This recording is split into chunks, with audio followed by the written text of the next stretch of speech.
economy here than a Sejuani would, because Sejuani has a much more... It's kind of interesting to see it just kind of plainly there down in the bottom side. So looks like we're ready to jump into game number 1. Afrika up against Sandbox for the LCK Spring 2020 remote broadcast. Exactly is going to go on. What's going to transpire? Darwin was obviously in close proximity.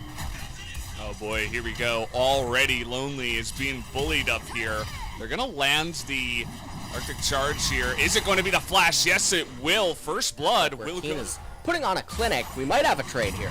Okay, yeah, getting in here, but Gorilla is going to be joining this one to make it a 3-on-2. They're trying to collapse onto Aatrox, but they need to be the ones that are running as Dread is going to turn around. But there we go. Pantheon now trying to come on in as they're really trying to force this fight. Pantheon going to get exhausted, and so really needs to run away. Puts his E up for the block. Has to flash. On a moment's notice, as Punch, he's in close proximity, but there's a heavy trade going on. Punch a little bit preoccupied with the golems. Has to run away. Evolution and set, and hold on, we might have a dive. Punch just went back home, lonely. He's so lonely. He's all by himself. He's trying to go 1v3.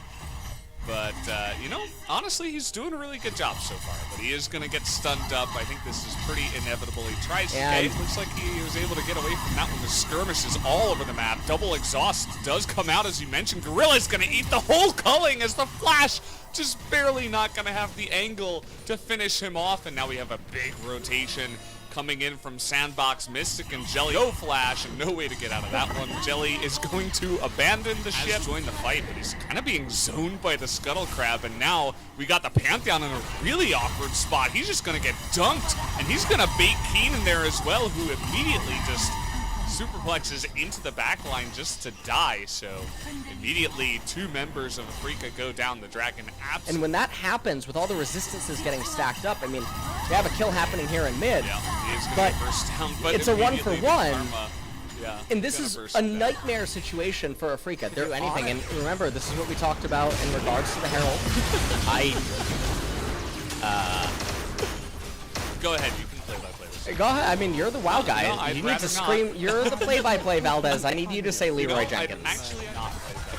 Now look at everything that Keen is achieving by endlessly pushing in the side waves here. He manages to be super overextended.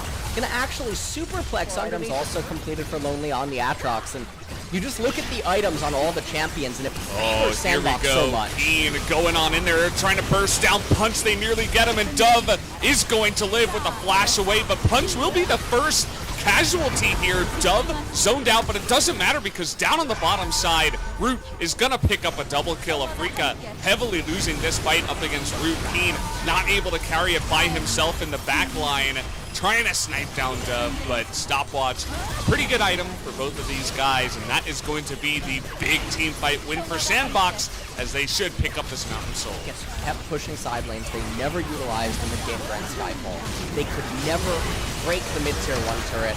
They are now Leroying in mid lane. Yeah, and it's not going to go very well. Not much to say about this one. Keen desperately trying, but it's too little, too late. They could have set up plays like this. Is going to be the kill score here. And they will dominate Afrika in game number 1. Nexus going to go down, as even without Summit, even with Keen winning the top lane, Soul plus Baron plus the massive lead. And yes, the most damage was Keen. Unfortunately, Fly did about 0 in this game. I feel like he did negative points in this one. Almost had less damage than the Sejuani, and the 2 of them had less damage than the Yumi. That's all I'll say. I don't want to see that matchup again. The Azir absolutely dumped EP Jarvan, so definitely knows how to pick up that champion. We'll be excited to see if that sub can change things up here in terms of the play. Curious to see if he can actually make that work, as Dove just gonna face check into the brush, the flash into the a fantastic counter gank. If it would end up working, oh man. Oh, I think it is gonna work. Oh, they're going for a dive, actually. They should be able to pick up this kill, but now Spirit should be able to get Lonely down. Let's see, though. Goes for the flag and drag, picks up the kill. And now a level up the way of Fly, and actually the jungler is engaged from the right side as this Rumble is dead. Just immediately, just like that, a huge collapse coming in, and a big interrupt there from the side of Sandbox. That's going to make it 2 kills now. Donated 30% of his life away. Oh, he's given more. Oh, man. He's at 50%. Yeah. And you mentioned how Zoe, it's going to go the way of Sejuani. The Cataclysm into flash play is going to be the play here for Spirit. Punch did it so good he stole it twice. Nicely done getting into that back line. Now they burst down Kane. He's immediately going to go down. Nice knockup by Jelly. He's going to find 4 of them. Can they actually get into this one? The Azir, though, into the back line, and Mystic, not having enough room, is going to put that culling out, but he doesn't have enough room to just go front to back here, although we did have Zoe finally snipe out the Braum. It's just like you get a Braum in the front and immediately he gets exhausted. And then it's just like, okay, well, I'm going to have to hold that thought as Keen is going to get caught out here once again.